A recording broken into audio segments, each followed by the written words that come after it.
Good afternoon. Is it on, Tyler? Sorry, I forgot to check with you. Good afternoon, everyone. Hey, Wilson. Sorry. Good afternoon, everyone, and welcome to our weekly celebration of service here at Rotary. My name's Tracy Ivanovich, and I'm honored to serve as your president. Please silence your electronic devices if you would. And Tyler, if you would bring up the slides real quick. No worries. And by the way, you may have noticed we have our new theme. We got the flag, the create lasting impact. If you did not get your free pin, as we know, nothing's in the world's free, but if you did not get one, please pick one up on your way out. That is the theme for this year. And so as I told you guys on the first day, oops, a little slow here. As I told you all on the first day, I was going to start highlighting some of the clubs around the world. And so the one that I picked today is in Helgoland, Germany. And every time I look at that, I think it's a Legoland. It is an island in Germany. I did not realize there were islands in Germany, so that was good for me to learn. It is 2.5 hours by ship. It is inhabited by 1,300 people, and the Rotary Club has 25 people. So that's pretty amazing. They said that they have a very strong bond and they're very focused on helping the kids in the high schools learn about plastics and taking care of the plastic problems that we have. They also want to end those plastic problems, and they deliver food services to elders by hand cart. I guess that's Island Uber, the hand carts. And then I thought it was quite interesting also that they partnered with another club down in Lower Saxony to send aid to Ukraine. So it just brings about how we impact the world in different ways from different clubs, and I find it quite interesting. On that note, I would like to ask Connie Shakalis to come up and share the reflection.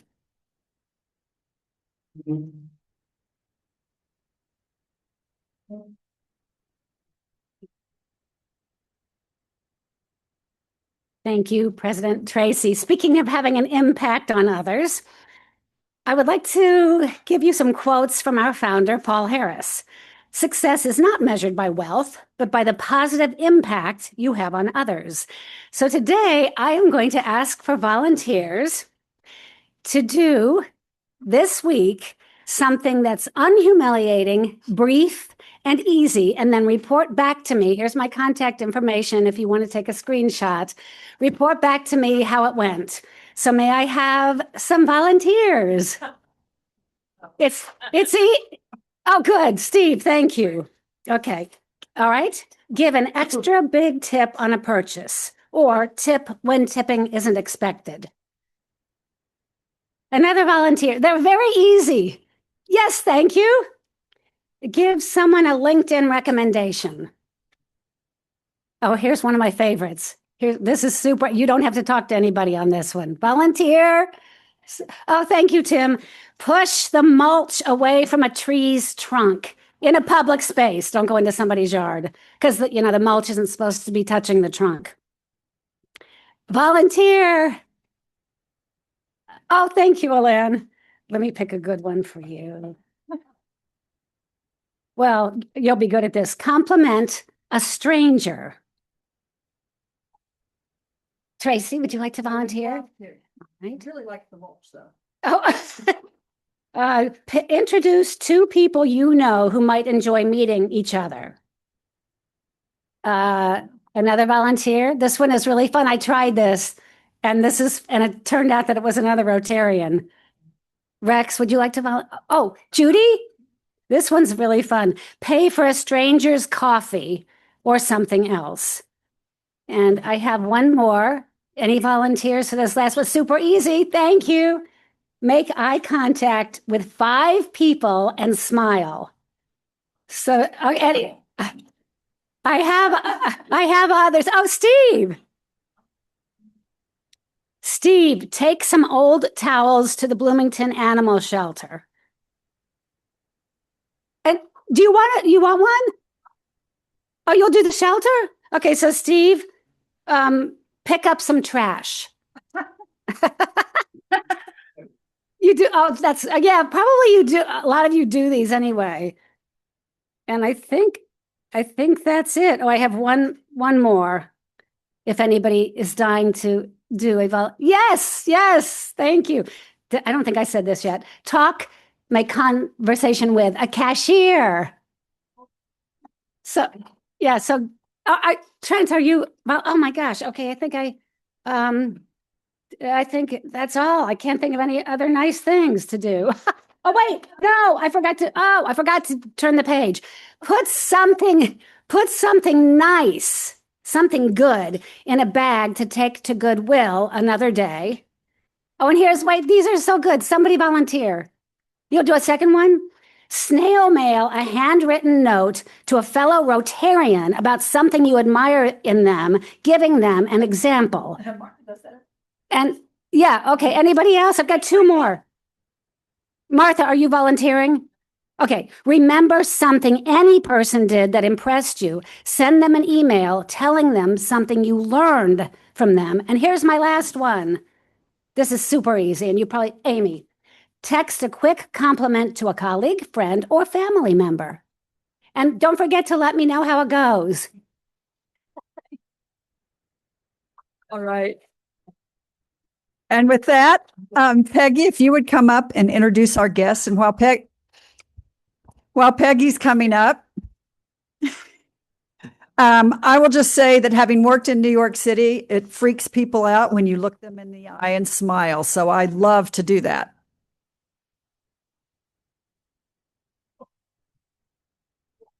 So good afternoon, everyone. And I'm here to introduce our guests today. When I say your name, guest, would you please stand so we can recognize you? First of all is Stacy Govanet. Okay. Stacy is a guest of Steve Wicks and is at Beltrace Senior Living. Next, somebody we know and know a lot, but I'm looking. Ann Bright. Oh, hiding. Yes. Good to see you, Ann. And one more, Kelsey Hayslip, also a guest of Steve. And Stacy is also with Beltrace. Thank you. And our guests, if you want to know more about Rotary, please ask particularly Steve. And we hope you will come back again. All right. And now,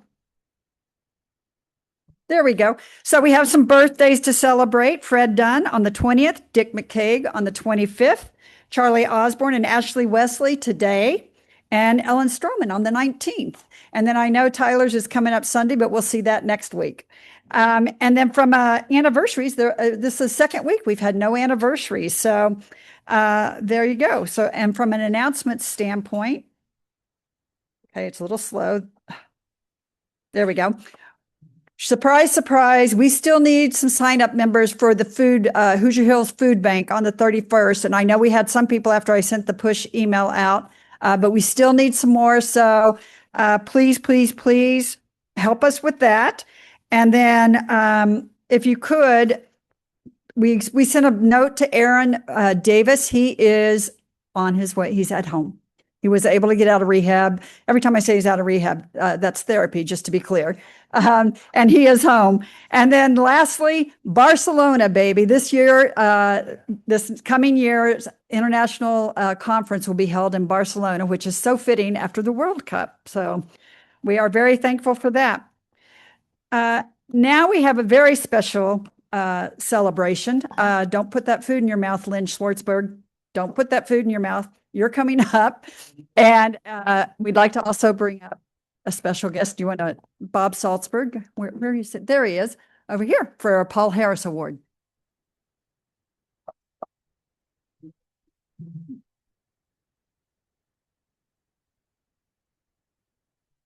Well, as you know, Mike is resting and recovering, so I am going to do a very, very simple Paul Harris presentation. You don't get all the fun and games and insults and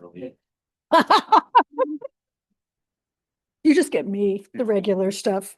The presentation of Paul Harris Fellow recognition is the Rotary Foundation's way of expressing its appreciation for a substantial contribution to the Rotary Foundation. The Paul Harris Fellow is named after the founder of Rotary, Paul Harris. The investment to the Rotary Foundation and service to our community are the dividends Paul Harris Fellows provide through their giving and service. Today, I am so happy to present the Paul Harris Fellow designation and pin to current member Bob Salzberg. His support of the Rotary Foundation will continue all the good work Rotary does all over the world and in our community. Bob has been a member of our club for 38 years, I believe. Oh my gosh. And I'm happy to present Bob with a Paul Harris pin +1. Thank you. You are quite welcome.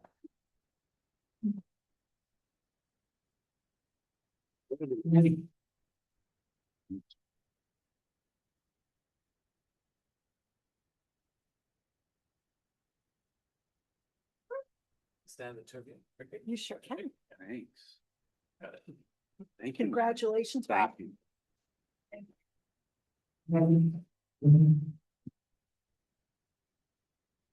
I was like that, as you think about our theme for this year, create lasting impact, Paul Harris, the contributions to International Rotary Foundation, as well as the Bloomington Rotary Foundation, really help us drive that impact everywhere. So thank you again, Bob, for all that you do. And with that, Jimmy, Tori will come forward and introduce our guest speaker today.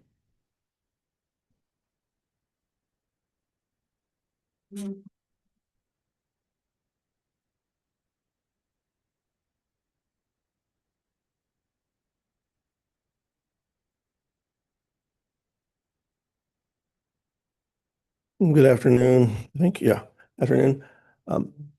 Eddy Riou Jr. is the executive director of South Central Community Action Program and has been since October of 2021. Prior to taking leadership, Eddy worked with SCAP, focusing mainly on community and client services and building strong community relationships.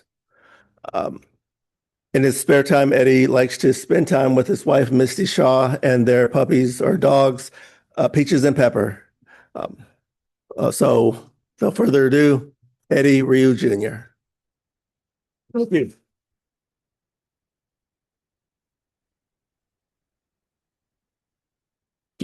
Okay, you guys can hear me okay. So this is, I do this, right? Or, okay, cool.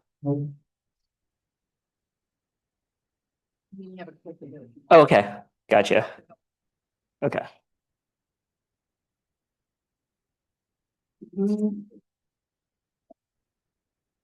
So I'm Eddy. I'm with South Central Community Action Program. Show of hands, are you familiar with who we are and what we do? That's great. So my job's done. I can go ahead and eat. But in all seriousness, thanks for inviting me. I'm honored to be here. I'll do my best to explain what we do. Some of our programs do a deep dive, not a deep dive, but go into some of those things. And if there's room for questions, and I can stay afterwards to chat. So cool. Okay, hold on. So in 1964, in the 60s, Lyndon Johnson went and visited rural Kentucky, Pennsylvania, and West Virginia. And he got to see poverty firsthand. He actually grew up in poverty. His father was a tenant farmer. And so he understood poverty, but poverty changes from year to year, and it was especially bad in the rural parts of Appalachia. He wanted to show what the war on poverty would look like. So in 1964, he signed the Equal Opportunities Act, and that included programs like Head Start, included Community Service Block Grant, which funds community action, very exclusively community action. And the war's been going on for 60 years. So SCAP's a part of a national group of agencies known as the American Poverty Fighting Network. In Indiana, there are 21 community actions serving all 92 counties, and we're all over the country. Every county is represented by a community action. We're primarily funded through federal and state grants, but it's kind of crazy the last couple of years, right? Not going too deep into what's going on federally or statewide. There are other priorities for funding that this administration wants, and we have to remind them that the war against poverty is still going on, and that's why we're here. Let's see. So our core counties are Morgan, Monroe, Brown, and Owen. Our mission is to provide opportunities for all people to achieve personal and economic independence to strengthen our community.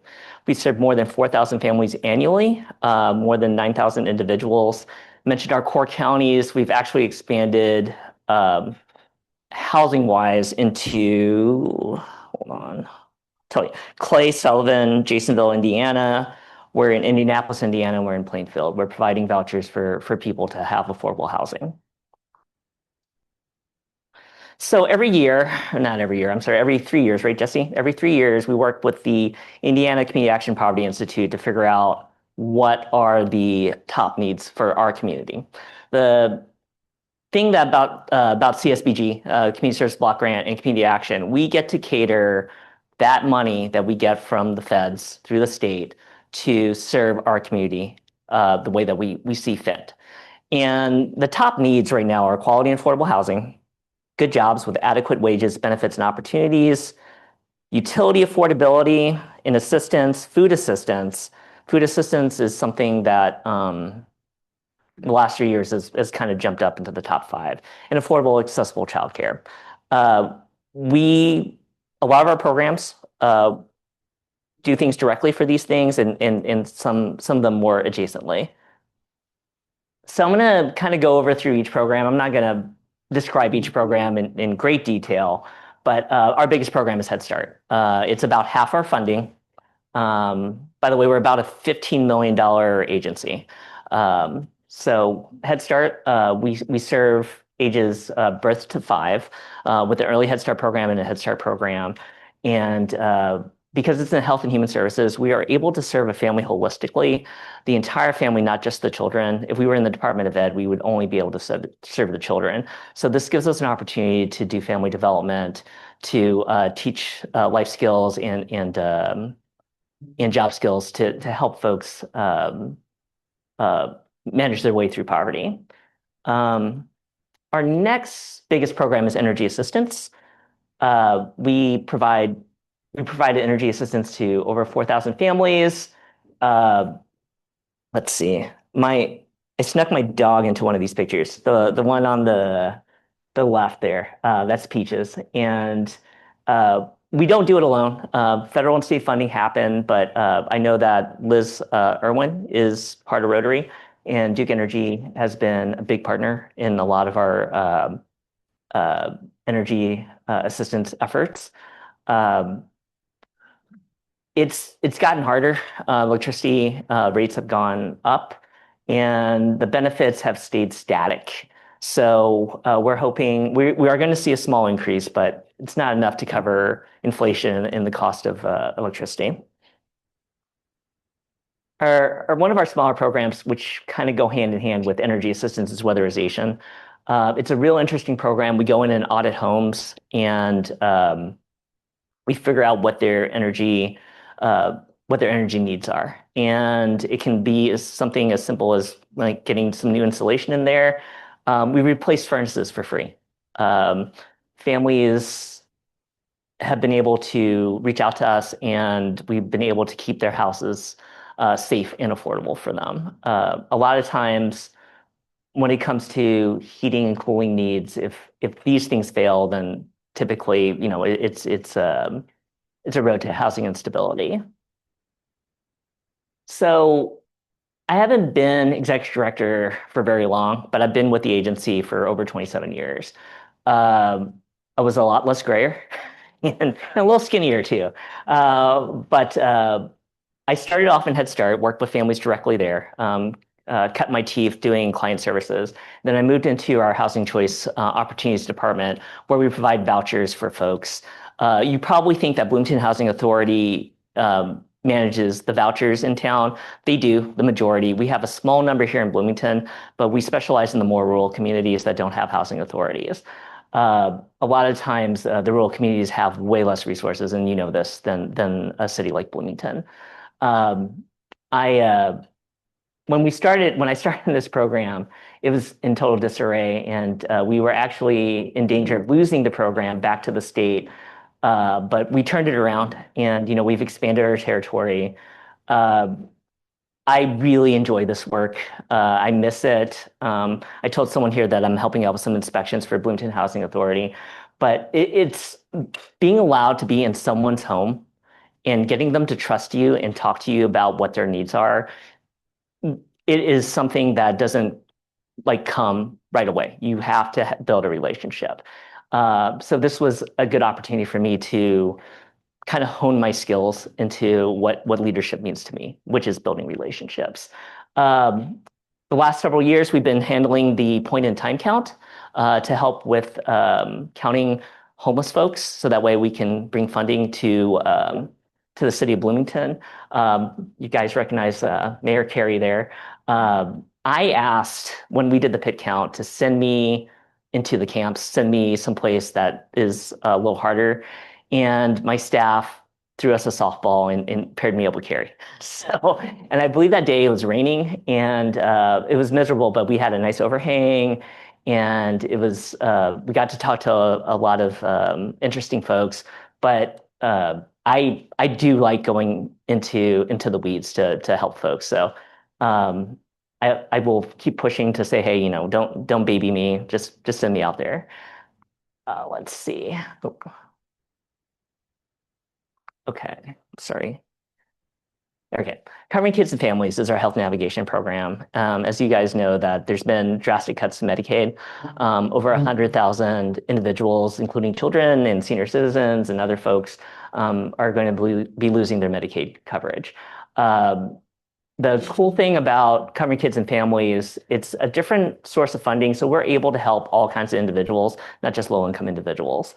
So we had the program several years ago, and then we lost it. And then when I became executive director, I wanted to bring it back. And I believe that health insurance and medical debt is something that encumbers a lot of Hoosiers, and I wanted to see if we can turn the page on that. So it's a fantastic program. And Kaylee Smith, who is the person on the left, the younger, the dark-haired lady, she is our manager. And I'm amazed on how much empathy and caring that she has for her community. It's just fantastic. So a lot of our programs I just mentioned are funded through different funding streams that isn't community service block grant. And I mentioned that we get CSBG money and we decide what to do with that. And it rests in our Growing Opportunities family development program. Some of you who are familiar with SCAP may remember that we used to have a greenhouse and we grew lettuce hydroponically, basil. It was a fun project, but it was very hard to manage, and it's not something that um, can make money for the agency unless we upscaled it. And we looked at that, but we were like, hey, this can't happen. We need to pivot from that. There were two things that I really liked about Growing Opportunities was the name, the branding. We kept the branding, and their manager, Erin Logsden, a fantastic person. She's helped a lot of folks, and I'll talk about some of these things. We have a building economic empowerment program where we teach people about energy saving needs, um, climate resilience, and when you finish the program, we give them a $500 micro grant, so that way they can reinvest in themselves. A housing stability income supplement program, which is through the Community Foundation. It was a Lilly gift aid grant. We are providing a housing supplement for people who qualify because Bloomington's so expensive, and we're adjacent to working with people struggling with homelessness, and I I'd like to believe that we provide resources to prevent folks from falling into homelessness. So that's an exciting program. It's brand new. It's $2 million over the next 5 years, around 2 million. I think. I can't remember the specifics. I'll take the money when they offer it. So our Thriving Connections program, which some of you may have heard about, is a program that connects people in the community to provide resources and give them life skills to navigate the hidden language when it comes to success and opportunity. Things when you're growing up in generational poverty, you may not know how to apply for a bank loan. You may not know how to, get funding to go to college. And there are a lot of middle-class folks, a lot of folks who have the time and are willing to spend that time with the Thriving Connections family, and they build a real relationship. They end up becoming friends, and it's a natural bond as opposed to a caseworker coming in trying to teach folks stuff. Duke Energy, the last several years, has sponsored us to replace medically necessary food and medication for people during inclement weather. I don't want to say how much it was because I don't quite remember, but it was tens of thousands of dollars. But what was really cool was that not only were we able to help out individuals who lost their own personal medication, which is a little bit easier to replace if you have insurance, but if you need the medication right away, you can't really wait for insurance to provide it for you.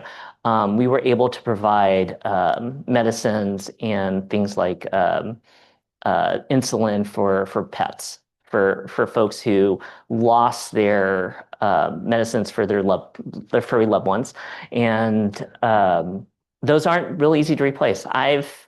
My wife and I have had a diabetic cat, a couple blind dogs, all kinds of health stuff like anxiety and whatever, and luckily we can afford that for our pets. And if we lost our power, we would do whatever we could to replace that medicine, but that's not the reality for a lot of folks. So thank you, Duke Energy, for helping us with that. We also have individual development accounts, and basically what that is that you do some family development, and we will match your deposit up to a certain amount, and you're able to use that money to pay for transportation costs, to better your education, for jobs, for housing, to buy a house, to do rental deposits and things like that. So we are constantly trying to figure out how to help people in new ways. And luckily, I'm surrounded by really smart folks who help us figure out what those programs are going to look like. So one of the craziest things that happened when I first became executive director is the city of Bloomington approached me and was just like, what can you do with $500,000? And I was just like, I want to forgive medical debt. And that $500,000 turned into $1 million in our first year. And we expanded medical debt to cover all this other stuff, like childcare arrears, rental deposits. I wanted to work on menstrual equity. I felt that there was an attack on women's health, and I wanted to do whatever part that I could to make that happen. So we identified menstrual equity as being a a contributor to poverty, and I'm very happy to do that. My wife, she like I asked her about all this stuff, and she gave me one really good piece of advice, and I've shared this with other folks. It's like, don't cheap out and buy the cheap tampons. Like, buy the good stuff, right? And whenever I talk to anybody about menstrual equity, I was just like, buy the good stuff. Do not cheap out. Um, but no, it's been exciting. So that $1 million turned into $1.9 million. This came out of a local income tax increase, um, and it's going away. We'll find funding. We grabbed some funding from Duke. They gave us a little bit, but it's much smaller than the 1.9 that we got. I know that we are working with the city of Bloomington to receive the last of the ARPA funds, and we're going to focus some of that ARPA funds on some of these things here. But it's been a great partnership. This was under John Hamilton at first, and I worked very closely with Beverly, Jimmy's mom. And then when the new administration came in, they found it worthwhile and gave us some more money. So, but money's tough, and there's a lot of priorities that the city needs. And we're happy to help who we did. So childcare is one of the major needs. We have a Head Start program that serves low-income families. We can't serve all of our low-income families. There's still a need out there. So we are opening up a childcare center. This is in conjunction with Summit Hill Development Corporation, the nonprofit arm of the Bloomington Housing Authority. And we built this really cool childcare center that has some apartments up top. And this has been several years under several different directors from BHA and from SCAP. But I got to be there at the finish line, so I'll take the credit, right? So I'm there in the picture. But it's a need, and a lot of folks will tell you that you're a fool for trying to start a childcare center, especially in this climate. But there's a need out there, and we're going to try it, and we're going to succeed, and we're going to expand when we get there. Because of our success with Head Start and the Summit Hill Development Corporation, we're in talks of opening up a micro center, a childcare micro center in Spencer, Indiana. We're still waiting on some grant funding there, but if you don't have childcare, you can't go to work, you can't go to school. We need to make this happen, and we did. And the driving force behind this, the constant through line was Stacey Edwards, our Head Start director. She's going to have a newish title to encompass all the childhood programs, but I really appreciate her work on this project. Expanding childcare was a passion of hers, and I'm glad to share that with her. So the Chandler Center, the Reverend Dr. Marvin Chandler Center, is named after a local Black leader. And he was a musician, he was a pilot, he was a reverend, and he contributed a lot to this community. I remember just this past summer, there was a lot of hoopla surrounding changing of murals in town and whatever. And I was just like, you know what? I'm going to paint my own mural. So I didn't paint this personally. This mural was painted by Quasar Martin, an artist in Indianapolis. He is famous for the Caitlin Clark mural. Tyrese Halliburton, he's done stuff all over Indianapolis. He was at the NBA All-Star game, the tip-off in New York, the WNBA All-Star. I told him, I shared the story of Reverend Dr. Marvin Chandler, and he was like, we'll do it. And we paid him, but compared to what he gets paid for his other stuff, he did it for a song, basically. So we're very happy to honor the Reverend Dr. Marvin Chandler and his family. He lived not too far away from here. He was at Second Baptist. That's where he served his community. So we're happy to have his name right next to the Crestmont neighborhood, and his name escapes me, and I feel really bad. but the good reverend there. And yes, Ernest Butler. So Reverend Butler and Reverend Dr. Marvin Chandler are neighbors post in heaven and in Bloomington, I guess. So it's something that we don't get to, because of the nonprofit stuff that we do and working with folks in poverty, we don't get to celebrate with art very often. So this was something that we're very happy to add to what's beautiful here in Bloomington, financed through the First Financial Bank Foundation. So some testimonials. I'll read them real fast, but these are real families, people that we helped. Thank you so much for all your help. My family and I are eternally grateful. You guys have been an answer to my prayers. You've really made our Christmas, because you guys, my kids won't be celebrating Christmas in a shelter, right? We help them find housing. We have a new home to go to. I'm about to cry. You have no idea how much you're saving me from years of pain. This is someone who applied for some help with dental stuff, and then they went in for a visit and found out that they needed emergency dental procedure, or they would lose all their teeth. And they told me on the phone that they were in so much pain that they contemplated ending their life. But we were able to help them. Please let me know when the check's ready. I will stop by and pick it up. I will also submit the other bill on this coming Monday. You're truly a lifesaver. It's a season for giving thanks, and that is the purpose of this email. I wanted to take the opportunity to thank you and the rest of the staff for everything you all have done for me and my wife. I stopped by the office today and picked up the Kroger gift cards you gave us. They are greatly appreciated. I also appreciate what SCAP did to relieve my family of all their medical debt. During the SNAP freeze, we were able to help out a subset of some of our families. One was Hoosier Action stepped up and gave us $28,000 to feed families right when the government shut down. And the Community Foundation out in Owen County gave us $60,000 to help out everyone who were served energy assistance in that area. The cool thing about the Owen County one was that we partnered with the local grocery store. So not only were we able to help families, we were able to help a local business that also did a 10% match so that way we can serve more families.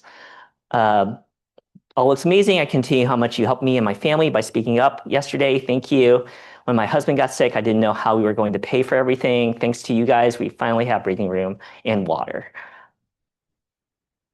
So you've asked me to speak in probably the most uninteresting part of my life. I miss the casework. I miss working with families.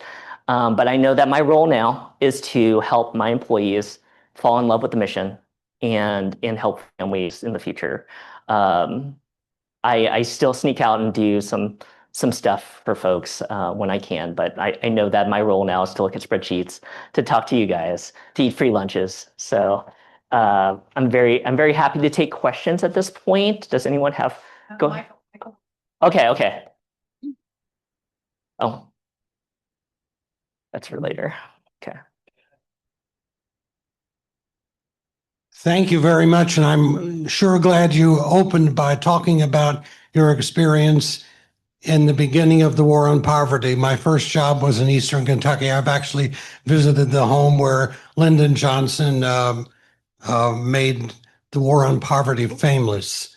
We still, of course, have not conquered poverty, but this is a friendly question. Sure. Not a bad one at all, because I've worked with the poor. Yes. Do you think the poor take advantage of us in these programs? The same is said about refugees right now. Oh, well, they're taking all our money. What is your opinion on that question? Well, if they are definitely not taking advantage of resources. They are accessing resources just like the rest of us do. Corporate America takes resources. You get a break on being a homeowner in some respect, right? I mean, we all take advantage of tax breaks and resources that we can to help our families. It's just for families who are in poverty, they just especially generational poverty, they don't have a lot of resources. And for people to criticize about them trying to better their lives, it's not a fair comparison. The money that we spend on corporations, on the military, and I'm speaking as myself, not as the director of SCAP. So don't go telling our congressman or governor or whatever. We should be spending more money on people who need our help. So yeah.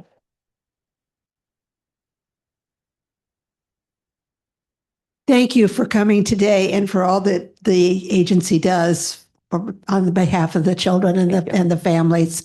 My question to you, I have two questions. First one, of the counties you mentioned, which one has the greatest need for service and which one are you able to provide the greatest need for?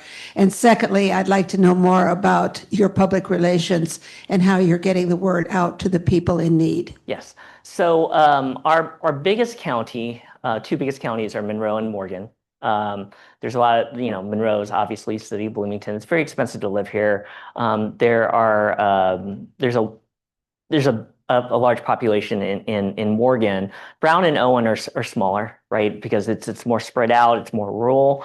But looking at our energy assistance, looking at our housing concerns, Monroe and Morgan top that list. Now we have someone who just recently retired from Brown County, and she was very active in getting people housed in Brown County, and probably disproportionate compared to the population. So we do serve a lot of folks for housing in Brown County, people who find it very expensive to live there.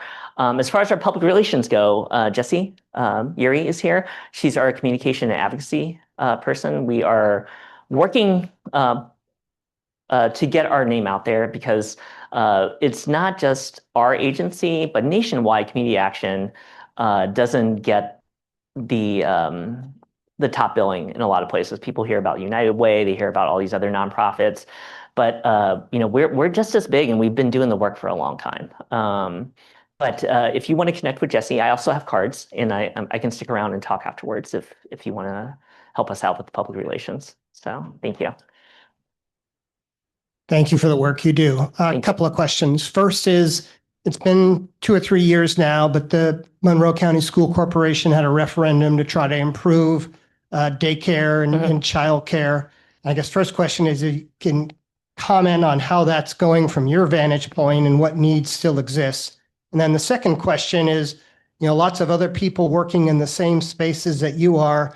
Tell us some of the government and not-for-profit agencies with whom you work closest. Sure. So getting back to the first question, we need universal childcare. I mean, this is something, along with medical care, it needs to happen. And thank you, MCCSC, for doing their best to do that. So that's changed how we want to serve folks. And like the new childcare center that we're opening up will focus on early childhood, 3 and under. We still serve some 4 to 5-year-olds, and we work closely with MCCSC to make that happen. We've had partnerships with them in the past, and we would be happy to explore partnerships in the future. But the more the merrier. And we are very happy that we can access funding to serve more families here in Monroe County. As far as organizations that we work closely with, they probably have spoken here before. We work closely with Forrest at Beacon, Emily at New Hope. I'm close with Katie Broadfoot at Pathways, formerly Monroe County United Ministries. We've worked closely with the city of Bloomington, obviously, the Community Foundation here in Bloomington and in Owen County. We recently got some money to help out some folks in Morgan through the Morgan County Foundation. We're on a bunch of committees. A lot of us are. Who else? Trying to think of in Bloomington. Jesse, anyone that I missed in Bloomington? Yeah. Monroe County Smart Start, the Indiana Recovery Alliance. Basically, we can't do it all, and we will do whatever we can to form partnerships with organizations. Right after COVID, we had access to CARES Fund that was very specific to Community Service Block Grant. And when I became director, I was left with a big sum of money, but I had to spend it in like 6 months. And I figured out with our state grantors how to make that happen. What we did was we met with other organizations like Beacon, like New Hope, and we couldn't give them cash because cash would have been more paperwork, and we just didn't have time to do that. But what we found out was like, hey, what are your needs are, and we'll buy it for you. And this is what we started with our menstrual equity. We did a lot of stuff with that. We worked with Path for You, which is a IU health program that helps people with contraceptive sexual health. But basically, like I bought Beacon like a new water fountain that they needed because the old one was beat up and was getting a lot of use. And we bought like New Hope an electric lawnmower. There's some B-roll, like there like photos and videos of them making me get on that thing, and I almost went off without me. So I'm glad that that's probably buried somewhere. Pathways, Macomb at the time, we did a lot for them. Hoosier Hills Food Bank, I think we spent $20,000 or $30,000 buying them food, asking them what they needed so that way they can distribute. Mother Hubbard's Cupboard was another organization that we did that with. It's like I said, we can't do it all, and I like to say I love writing the check and taking all the credit. So I'm happy that they're out there doing the work, and I just did the easy lift of making sure that they had funding to do those things. So years ago, I was on the board for SCAP. Mhm. And so I remember when the hydroponic project was in place. Yeah. And so it's not now, is that No, right? it's not. We sold the hydroponic stuff to People's Market. That's where I wanted to know where Yeah. it went. Thank Yeah, you. Yeah.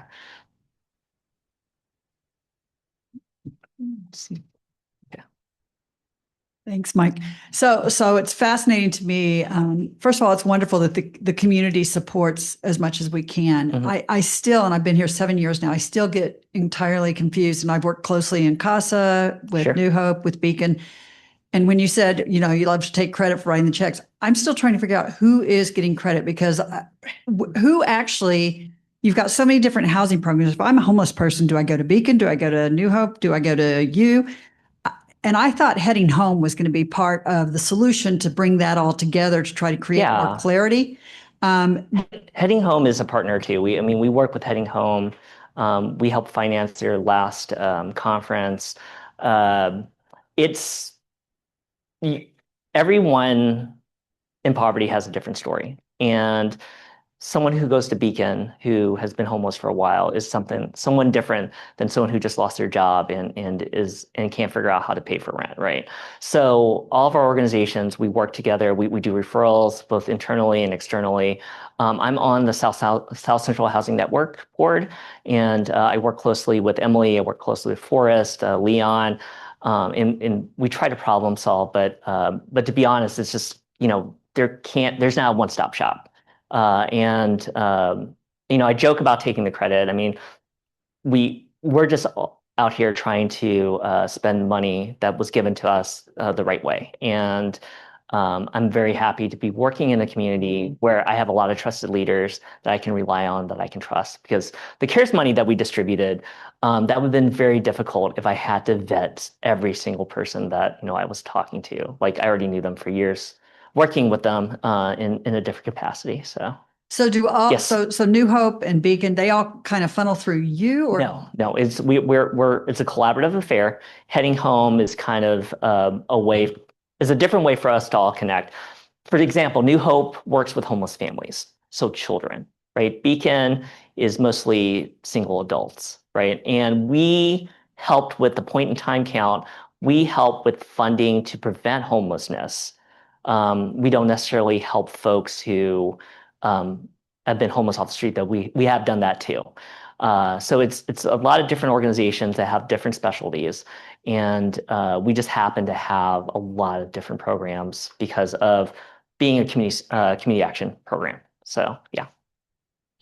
Sure. So no, that's helpful because I think we hear so many of the different names and it's like, well, who's doing what? Yeah. And there are unique situations. And so thank you for that. And the other thing about our program, I don't have to fundraise. I don't have to sing for my supper typically. I'm federally funded, right? So I get to That's a different singing. it's a different singing and it's it has its own challenges. But when you hear from Emily, when you hear from Forrest, I mean they have specific asks, right? And down the road, especially when we do non-federal funded stuff like the Child Care Center, there might be asks in the future.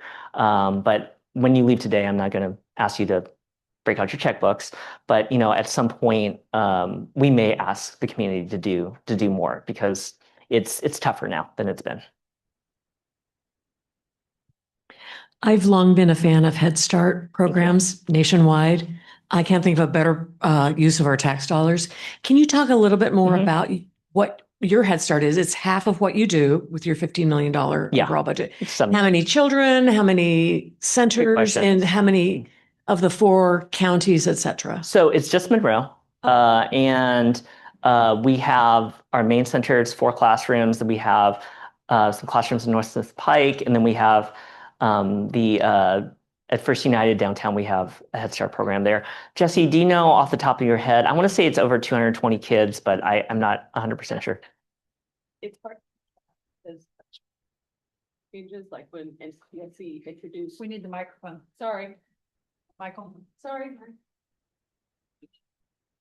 It's hard to keep track because sometimes we do have program changes. And sorry if I can add, when MCCSC did introduce free preschool, we did do a redesign in our program so that we could better serve that under 3 group that wasn't being served by MCCSC. So we did increase those spots just last year, right? So it has changed a little, but yeah, it's probably around 220, 240. Somewhere around there. At one point it was around 300, but there are other childcare programs, affordable childcare programs, and we're happy to have them here. So, and our new center will serve 28. But it's non-Head Start. So, yeah. Are we feeling the need with all the programs? So post-COVID, at first it was very difficult to find families, to find teachers, right? And at some point it was just like, hey, we have a lot of kids, we have no teachers. Then we have a lot of folks who can apply for teaching and there's less kids. It's been interesting, but we're fulfilling our grant. I mean, that's what we've been asked to do. We're serving the exact number of kids that we're supposed to be serving. We end up serving a lot of special needs children in collaboration with MCCSC and other service providers. We could do more. This is why we're opening up a Child Care Center, which is going to have some affordable slots, but it's also going to be market price for some families because how else can we pay our bills? we have to for families who can afford the upper threshold. They'll be helping finance some of the families who couldn't afford childcare. So, but we would like to mix in more Head Start, more of that programming into affordable childcare. But we had to start somewhere, and that's where we're at. So, yeah. I just wanted to relate a story about a person who was a direct recipient of your program. I met the family about 30 years ago. The mother was a peasant from El Salvador, and she escaped the troubles there with her 2 children who were small. And I found out about the kids through Big Brothers, and they were at Fairview, and I kind of helped entertain them on the weekends and that sort of thing, and help get them help with these various Head Start and these other programs. If we hadn't had this here, I don't know what would have happened to them. But the daughter, the little girl who I knew since she was 5, Nick Sennett is her name, she was a serious student, and because of this aid, she, of course, graduated from high school, and then she got a 21st century scholarship at IU, graduated from IU, got a job in LA and San Diego, and then now she's living in Boston, got a damn good job there, owns her own home in Boston, which ain't cheap. And she's a real success story, and the stuff that they went through there is just amazing. They could not have done it, and she's a responsible, tax-paying citizen, and somebody I'm very proud of. She would not be there in that position had it not been for programs like yours. Thank That's you. all. I actually was their family advocate. I remember the name Exenet, and I'll relate the story. When I first started, and I'm trying to teach this to my employees now, you have to have boundaries with families. And I fell in love with these two kids. And then all of a sudden, they would call me just randomly, like at night. I would worry about them because, they had some issues. And I missed a call, and I drove to their house, and they're like, "We just wanted to wish you a good night." And then one day,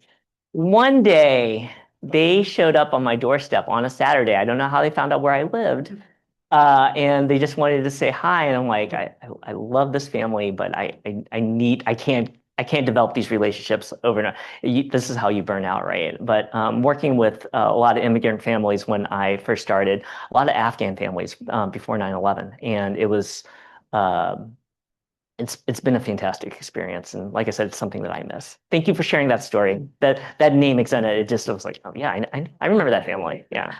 May I ask you, since most of your funding is federal, Yes. how burdensome is the reporting you have to do to the federal government? And under this administration, has that changed in any way? It costs time and money, right? But I've always been someone who's like, hey, tell me where the goalposts are and I'll meet you there, right? It's to serve families and serve families responsibly.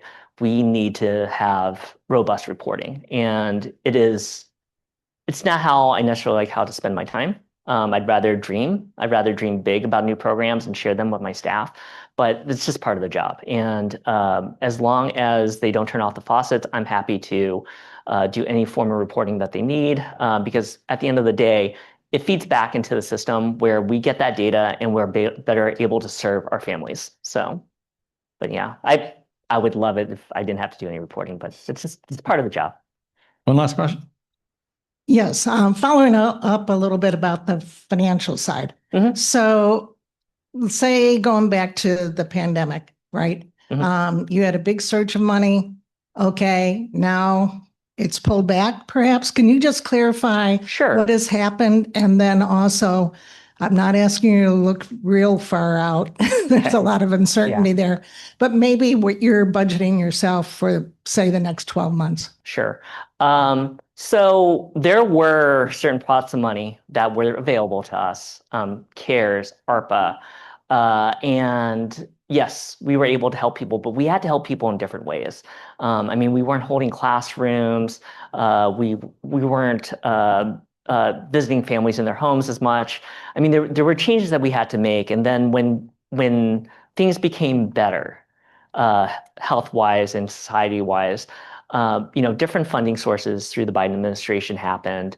And luckily for us, and flat funding is basically, to us, that's an increase, right? So flat funding has happened with small increases, and we're always looking for additional funding. One thing that we've been good at recently was working with places like the Community Foundation, with the city of Bloomington. This was money that we had never had before, and we were able to create brand new programs with that. We have the trust of our state grantors, and they've given us money to expand a lot of our programming. A lot of this is relationship building. I know that in my lifetime and in the future, I can't do this without both sides of the aisle. And in Indiana, we know that one side of the aisle has a lot more folks, right? Bloomington's fantastic, and people here are generous, and I'm able to do things that I can't do in other communities probably. But I know that if I want our agency to exist, we need to work with both sides of the aisle. And typically it's different language. It's not that they don't want to, like, your local representatives, state house. These are people who live next door to a lot of these folks, and they are interested in helping with poverty, but they don't like to hear about poverty. So I use different words like, we're providing people with opportunities. We're providing people with roads to prosperity. They love the story of someone pulling themselves up from the bootstraps, and we're providing resources to allow that to happen. I hate cryptocurrency. Okay, I hate it. I made some money off of it, and I'm happy with that, but I don't typically invest in that. For a lot of people, they see the crypto millionaires and billionaires, and they say, "Hey, this is a quick way to make money," and there's a lot more risk to it. And for someone who's low income, there's a lot of risk there, right? So when I talk to certain politicians, I won't name names. I talk about how I want to educate people on the pitfalls of cryptocurrency. I realize that you like it. I realize that you can make money off of it. I realize it's a road out of poverty for some folks, or I don't say poverty, a road to prosperity. So we've created programming. We're working with the Eddy School to do some rudimentary phishing cryptocurrency stuff, along with AT&T's donation of $100,000 in laptops that we're giving out to folks. So, it's you got to bring everyone in. You got to bring everyone to the table, and not everyone's going to listen, but that's why I got hired. This is my job now. So, thank you. All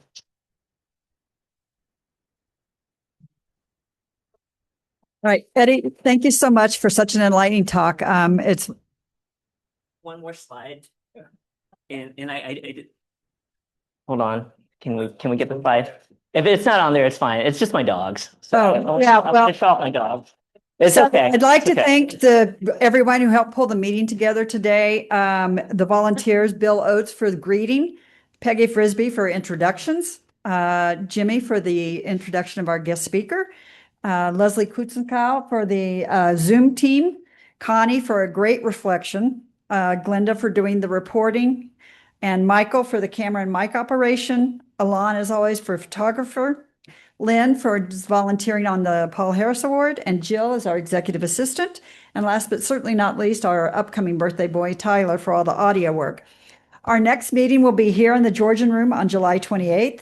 Wendy Goodlett will be here, and she'll be our special guest following in the theme, discussing the housing crisis and a monumental bipartisan act.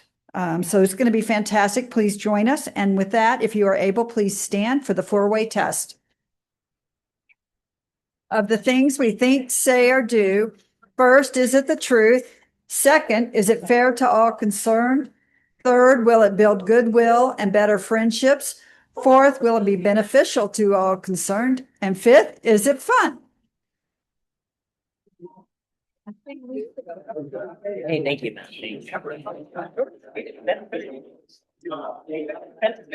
You're very welcome.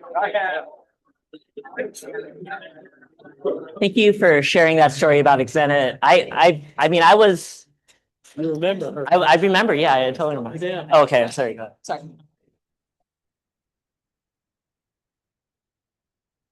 Find you. Oh, hi. Bye. Yeah. Right. Jesse, Yuri, I can come write it down. Let me go give this to the audio guy.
Like she's like, 40 years, but it's like, you don't do it, so.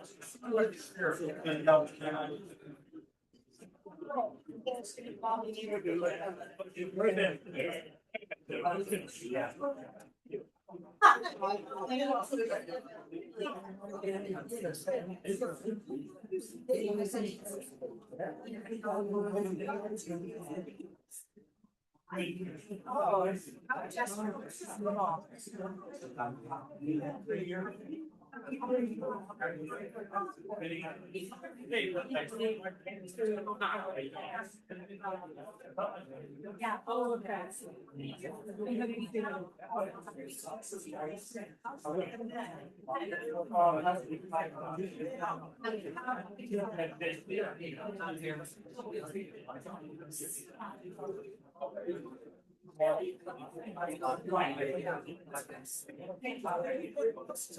You can take it my phone.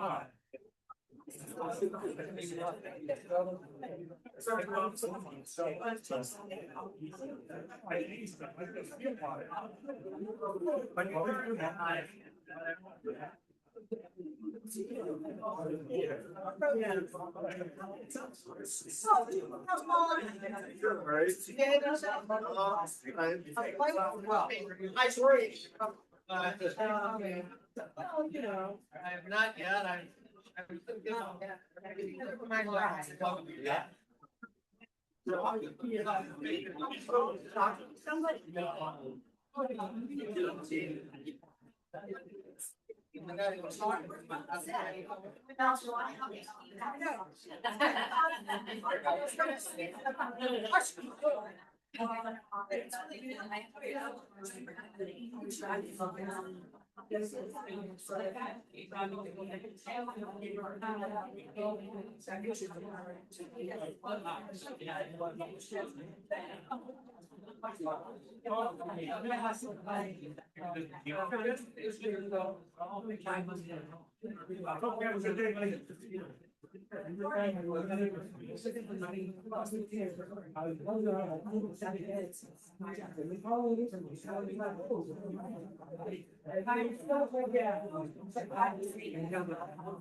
always forget.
Back out into the oven. I know.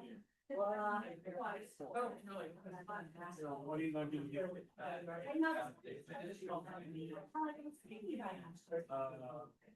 We'll take a big stack because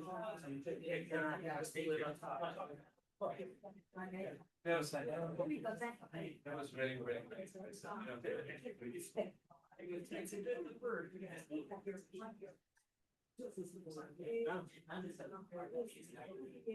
Oh. I mean, second speaker.